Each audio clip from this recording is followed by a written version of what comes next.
Hello friends, कैसे हो आप लोग। उम्मीद करते हैं अच्छे होंगे, अपनी पढ़ाई जारी रखे होंगे। फ्रेंड्स, जैसा कि आप लोग जानते हैं कि एक दिन हम लोग व्याकरण की वीडियो देखते हैं, एक दिन हिंदी साहित्य के इतिहास की वीडियो देखते हैं।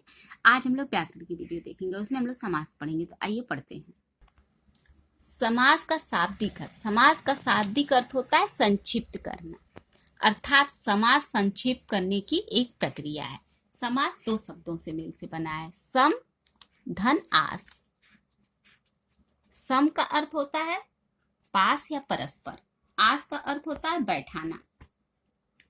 शब्दों को घोड़ा गाड़ी, घोड़ा गाड़ी का विग्रह होता है घोड़ा खींचता है जिस गाड़ी को, इसे खींचता है, इसमें गौड़ शब्द है। मुख्य शब्द है घोड़ा गाड़ी।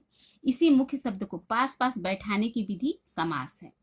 समास शब्द का विलोम अगर पूछे तो क्या होता है, व्यास। हमें याद रखिएगा, समास का विलोम क्या होता है, व्यास। जबकि विग्रह मत करके आइएगा, विग्रह संधि का विलोम होता है, संधि का विलोम विग्रह होता है और समास का विलोम व्यास होता है। व्यास का अगर हम लोग विच्छेद करेंगे तो बी धन आस। बी का अर्थ होता है दूर, आस का अर्थ होता है बैठाना।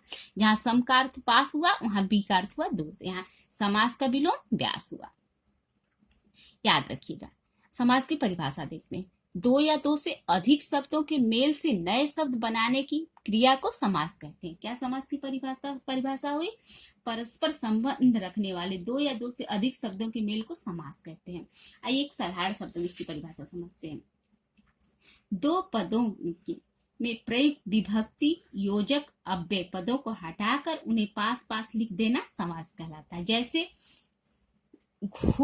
जैसे क्या हुआ, डाक के लिए गाड़ी। अगर के लिए विभक्ति योजक जो भी हो, के लिए विभक्ति उसको हटाकर अगर हम लोग डाक गाड़ी लिखते हैं तो क्या कहेंगे, इसको समास।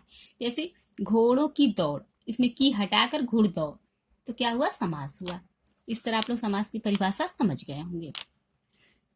समस्त पद। समस्त पद किसे कहते हैं, इसको समझते हैं।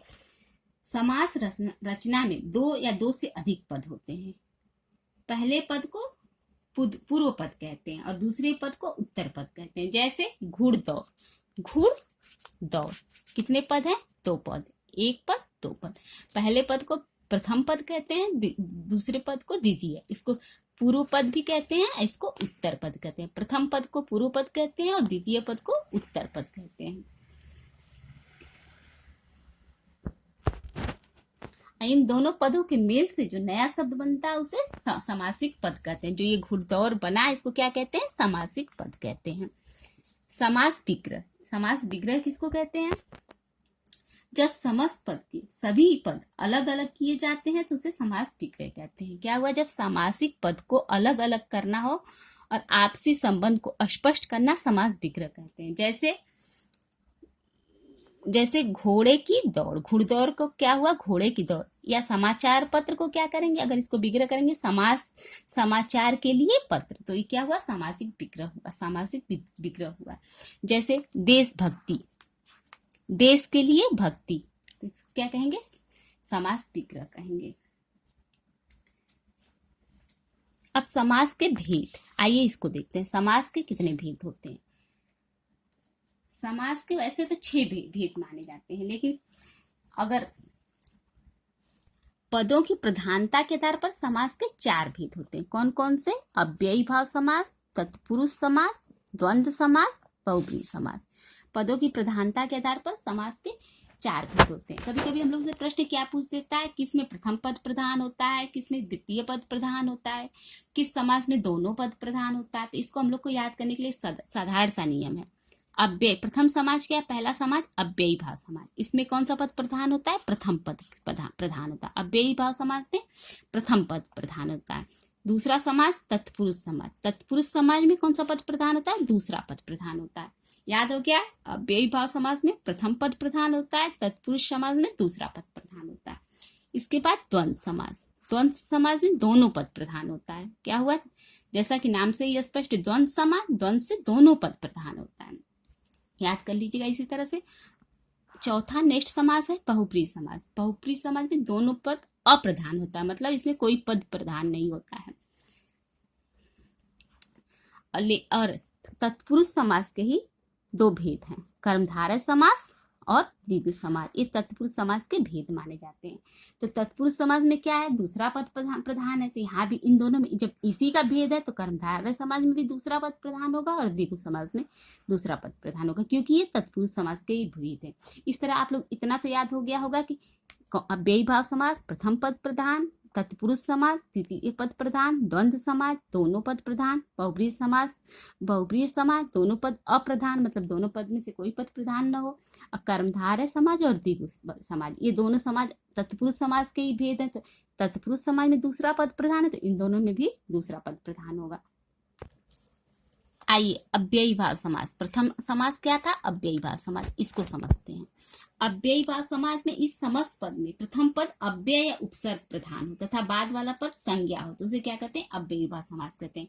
क्या अव्ययी भाव समाज की परिभाषा हुई, जिस समस्त पद में प्रथम पद अव्यय या उपसर्ग हो वह प्रधान हो तथा बाद वाला पद संज्ञा हो तो अव्ययी भाव समाज कहते हैं। जैसे जिस समाज में पहला पद अव्यय हो तथा समस्त पद अव्यय बन जाता हो, अव्ययी भाव, संज्ञा और अव्यय मिलकर समस्त पद भी अव्यय बन जाता है तो उसे क्या कहते हैं, अव्ययी भाव समाज कहते हैं। जैसे आजन, आजन्म कभी कभी हम लोग से विग्रह भी पढ़ लेते, पूछ देता है, तो इस तरह हम लोग को विग्रह भी पढ़ना पड़ेगा। आजन्म का विग्रह क्या हुआ, जन्म आ का आ उपसर्ग लगा है, पर्यंत होता है, जन्म से तक होता है, तो जन्म से लेकर क्या हुआ इस, या फिर जन्म पर्यंत, जन्म तक क्या हो जाएगा, जन्म तक।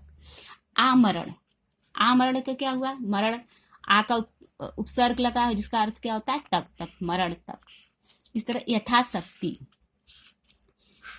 यथा के अनुसार, मतलब शक्ति के अनुसार क्या हो गया इसका, शक्ति के अनुसार। बेकाम, बिना काम के, इसका विग्रह क्या हो गया, बिना काम के। कभी कभी पहला पद संज्ञा दूसरा पद अव्यय हो किंतु पूरा पद अव्यय होता है। पहला पद क्या होता है, अव्ययी भाव समाज के कुछ ये नियम है उसको याद देख लीजिए। अव्ययी भाव समाज में पहला पद संज्ञा, दूसरा पद क्या होता है, अव्यय, किंतु पूरा पद क्या होगा, अव्यय होगा। उदाहरण समझते हैं, मरण पर्यंत, मरण पद में पहला पद क्या है, मरण जो कि संज्ञा है, और पर्यंत अव्यय है, दोनों पद क्या हो गया, मरण पर्यंत अव्यय हो गया ना, समस्त पद अव्यय हो गया। इस तरह दूसरा देखते हैं, दोनों पद संज्ञा किंतु समस्त पद अव्यय, दोनों पद जब संज्ञा रहे और समस्त पद मिलकर क्या बने, अव्यय, तो क्या होगा, तो वहां भी अव्ययी भाव समाज होगा। जैसे कानो कान या हाथों हाथ, दोनों हाथ हाथ करके देखिए, दोनों पद संज्ञा है, लेकिन जब दोनों को मिला दे रहे हैं, कानो कान कर दे रहे हैं, तो क्या हो गया, अव्यय पद हो गया। तो यहाँ क्या हो गया, अव्ययी भाव समाज हो गया। और जब पहला पद अव्यय और दूसरा पद संज्ञा किंतु समस्त पद अव्यय हो तो भी क्या होगा, वहां अव्ययी भाव समाज होगा। जैसे यथा, यथा क्या है, अव्यय है, शक्ति क्या है, संज्ञा है, यथा शक्ति, दोनों को मिला दिए तो क्या हो गया, समस्त पद अव्यय हो गया, तो क्या हो गया, अव्ययी भाव समाज हो गया। यथा अव्यय है ना, शक्ति क्या है, शक्ति संज्ञा है, अगर दोनों को मिला दिए यथा शक्ति बना दिए तो समस्त पद अव्यय हो गया। यही तो यहाँ कहा जा रहा है कि अगर प्रथम पद अव्यय हो दूसरा पद संज्ञा हो तो समस्त पद अव्यय बन जाए। जैसे यथाशक्ति, अब दोनों पद अव्यय हो तथा समस्त पद भी अव्यय हो तो भी अव्ययी भाव समाज होता है। जैसे बीचो अव्यय है, बीच अव्यय है, अगर दोनों पद मिला दे, बीचों बीच, समस्त पद अव्यय बन गया तो क्या हो गया, अव्ययी भाव समाज हो गया। यदि किसी संज्ञा या अव्यय पद का दोहरान हो तो वहां भी अव्ययी भाव समाज सोचा। जब दोहरान होता है, जैसे दिन दिन, यहाँ योजक देख के द्वंद्व समाज मत लगाइएगा, दिन दिन, यहाँ क्या होगा, हर दिन इसका विच्छेद हो या प्रतिदिन विच्छेद होगा, तो यहाँ भी क्या होगा, अव्ययी भाव समास होगा। इस तरह एक और उदाहरण देखते हैं, पल पल, यानी पल पल, ये दोनों शब्द क्या है, संज्ञा है, अगर दोनों का दोहरान है तो यहाँ द्वंद्व नहीं होगा, क्या होगा, प्रतिपल या हर पल, अव्ययी भाव समास होगा। द्वार द्वार, यहाँ दोनों शब्दों का दोहरान है, यहाँ दोहरान है लेकिन यहाँ द्वंद्व समास नहीं है, क्या है, प्रत्येक द्वार, अव्ययी भाव समास हो गया।